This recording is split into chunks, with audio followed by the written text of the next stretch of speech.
What's happening, Chelsea? What's happening? Struggling. Can you put your finger on it? I can't. Well, you know what? I kind of can and I can't.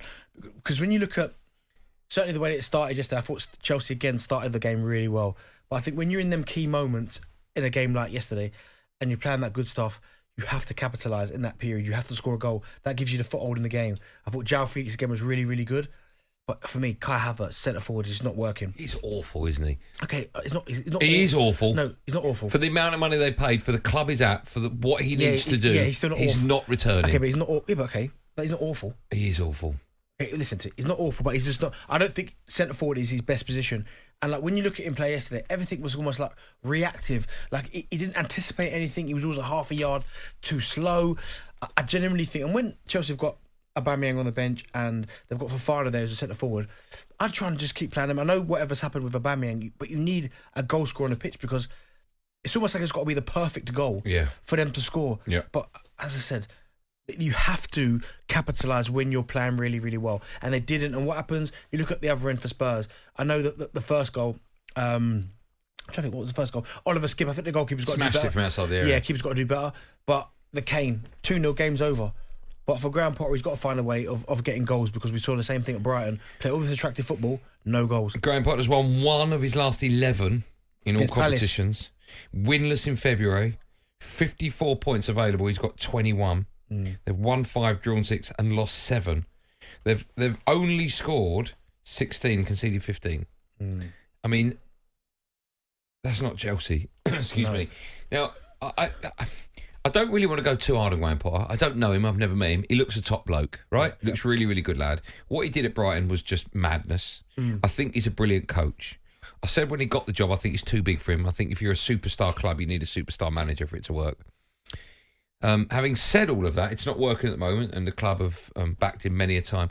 I just want to touch on the fact that he mentioned he was getting death threats, him and his family were. I mean, that's just horrific, disgusting, etc. Sometimes people, you know, they make me sick. I get really embarrassed that we share a planet with people that would threaten people's lives and kids' lives. I know it's just football, right? And I know it's big and etc. And we love it. It's part of life. But these people should be utterly ashamed of themselves. It's just vile. These vile idiots. It's embarrassing. It is embarrassing.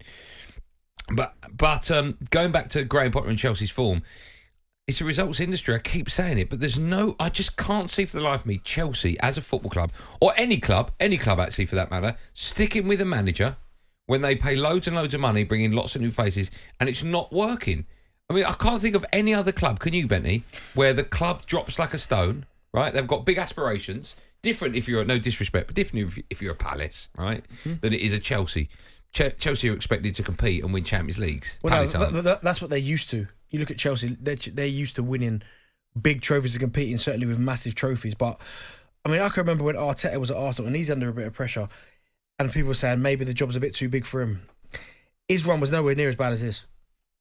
Nowhere near. And people going, listen, I think maybe Arteta's time's up. It's not going great.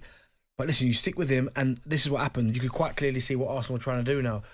But with Graham Potter, I think, again, Mark Bosnich said, you don't work this hard, and he's right. You don't work this hard to get to this level, to get this opportunity, to just walk away from it now. He's going to have to work hard. He won't walk away. No, but he's going to have to work hard, get to work on the training pitch, just try and get some kind of continuity going, a bit of consistency going. Even if they're not playing well, but start winning games. I mean, they've not scored a goal in the last 3. I know, it's crazy. Which is bonkers. With the amount of attacking talent they've got in that squad, they're underachieving massively.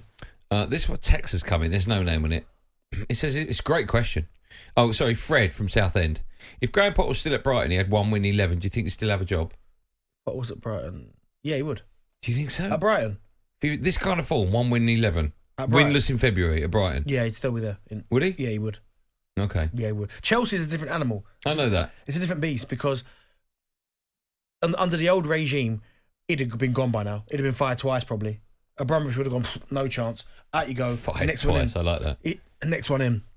But you just got to give him time. Okay. If they're not going to sack him, you might as well get behind him. I want to take calls on this from when we come back at 6, 03717 22 344. Let's take one now from Ray, the Chelsea fan. Hello, Ray.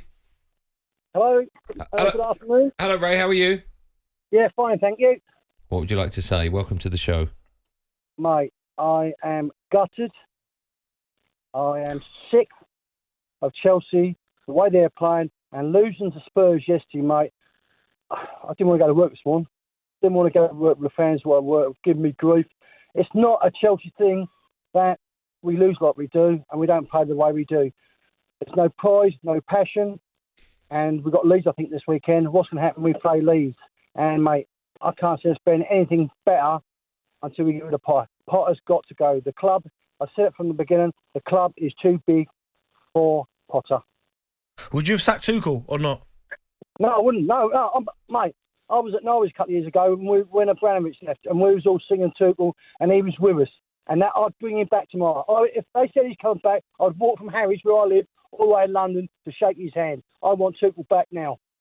I can understand that. And you asked me a question, and I was just having a look there. Potter went for a couple of these at Brighton. He went one where he won 1-11. He went one where he lost 6 in a row. How have you found that? What did you type in to get that? I do. But it happened a couple. Good work, Penny. Yeah, it's happened a couple of times where he's won 1-11, lost 6 in a row, like 1-12 he's won. So it happened a couple of times. But at Brighton, the expectation is a lot different than it is at Chelsea. But you just got to find a way of getting results. Do you think Todd Bowley's to blame? Right, he comes from sort of an American sports background. And predominantly, you'd know more about this than I would, but in American sports, you tend to throw money at a problem to try and solve it. And football's not like any other sport on the planet. It's not.